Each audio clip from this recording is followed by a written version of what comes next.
Facebook. It has announced a new dedicated youth online safety program in partnership with Digify Africa. The aim is to train 1,000 South Africans between the ages of 13 to 18 across high schools and youth groups nationwide. Now, the program will inform students on how they can stay safe online, provide practical tips and guides, whilst creating a number of youth ambassadors to provide peer-to-peer support. The program is entitled Ilizwe Lam, a Xhosa word for my world. To talk more about this, we're joined in studio by Emela Gandhi, who is the Public Policy Manager for the SADC region at Facebook. Good to have you. Welcome to Morning Live. Good morning, Leanne. This is a fantastic program. I mean, just from the onset, I'm not, we're gonna get deeper into it, but anything that has the same word as online safety and youth gets my attention straight away. Talk to me about it. What does it involve? Okay, so thank you so much, Leanne. Ilizwe Lam is a youth initiative, internet safety initiative that is focusing on teenagers between the ages of 13 to 18. And we are working with Digify Africa to progress our commitment in terms of ensuring that youths can maximize the opportunities that they have online, but also being safe online as well. Yeah, that's the key. So the name Ilizwe Lam, chosen to represent this program, how did it come about? It was the youth themselves who chose this name. You know, they are involved in developing this program. We have the modules that we developed with Digify Africa. And Digify Africa itself is an NGO that runs different programs. They've trained about 80,000 people across Africa with Facebook and also with other partners. The youth themselves, we had different names, and they said, no, we know what we want, and they decided to have this name for the program. Yeah, yeah. Mm-hmm. So the program obviously is conducted in different ways and managed in a certain way. Mm-hmm. How is it going to work? Okay, so the program has various components. It's not only an online initiative. It will be run online and offline. Online, we have different resources that are in English, that are also in local languages, Zulu, Xhosa, and also it has games that the students will be able to use to be able to learn about safety, about online safety. It's interactive, it's peer-to-peer. Yeah. And also we have different youth ambassadors within the different schools who will work with these students, because what we know is youth themselves have different ways in how they want to learn. It's not like you and me probably where we want to read books, but they want it to be interactive in simple language with it being delivered by people that they can relate to. Absolutely. I mean, you know, the one thing and the reality is that when a child is 13 years old, they're able to open up a Facebook account. Is that the correct age? 13? Okay. Yes. My kids aren't there yet, so I haven't have to worry about those things as yet. But you know, what do parents need to know when a child opens up a Facebook account? So what parents need to know is that they need to be involved, and also the safety tips that are relevant offline are also relevant online. At Facebook, we do take safety of the users very, very seriously. We are committed to the safety and security of the people that use our platforms.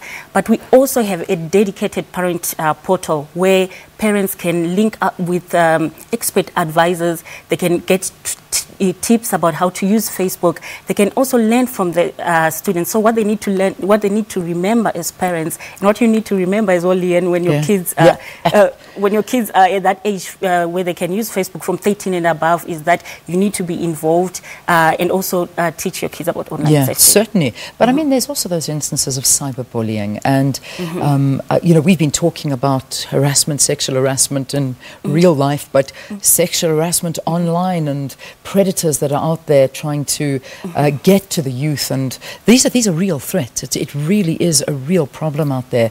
How does the program deal with things like that? So the program is in different modules. So the first module that the students learn is about the digital footprint.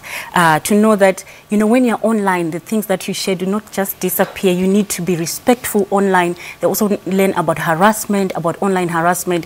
And the students also they also learn about fake news and identifying fake profiles. Yeah. They also need, you know, for them to be able to get the opportunities that are available online. They have to be safe. They have to use their authentic identities to be able to get all the opportunities. Fantastic. I almost feel like social media should be included into the curriculum at school, because these are important things, how to determine fake profiles, how to find out what is real, what isn't real, because the cyber world, you can be anyone and anything you want to, and that's the big problem.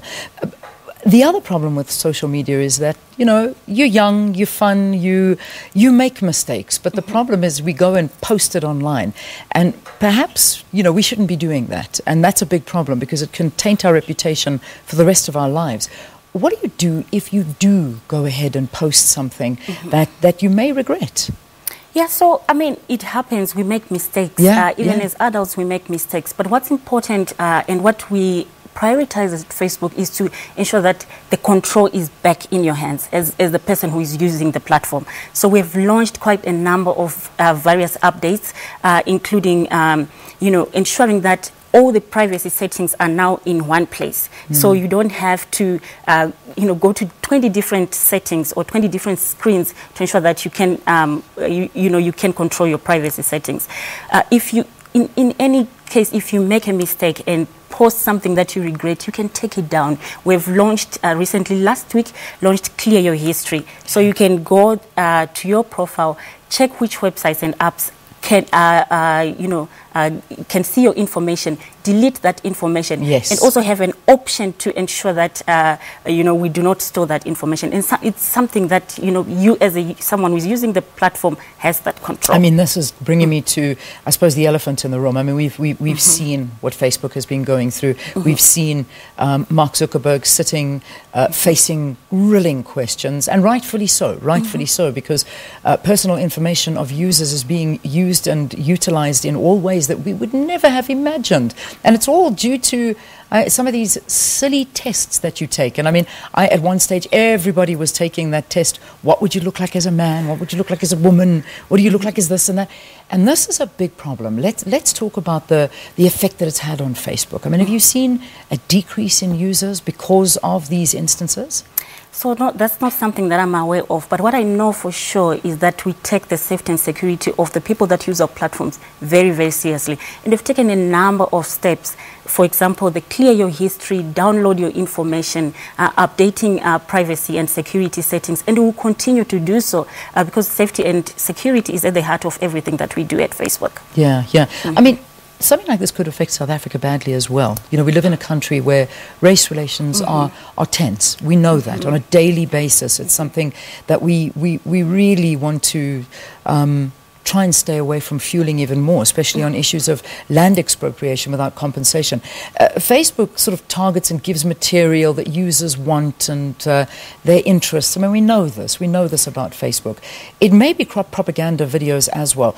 How do you prevent something like this, or hope to prevent something like this? So we have our community standards, and you know, according to our community standards, there's no place for hate speech on Facebook.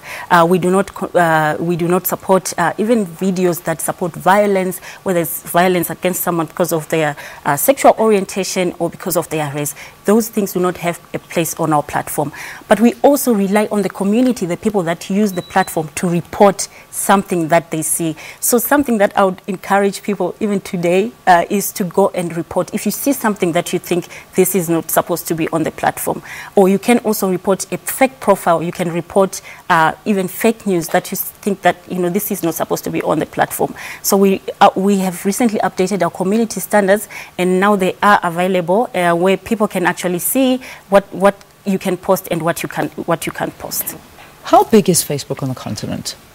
So we have an office here in South Africa, and in our public policy team, we have representatives from across the continent who speak different languages, who know the local context and local issues. And that's very important for a global company like Facebook, because we work with different stakeholders like the government, NGOs, academia, to create positive policy environments in the country.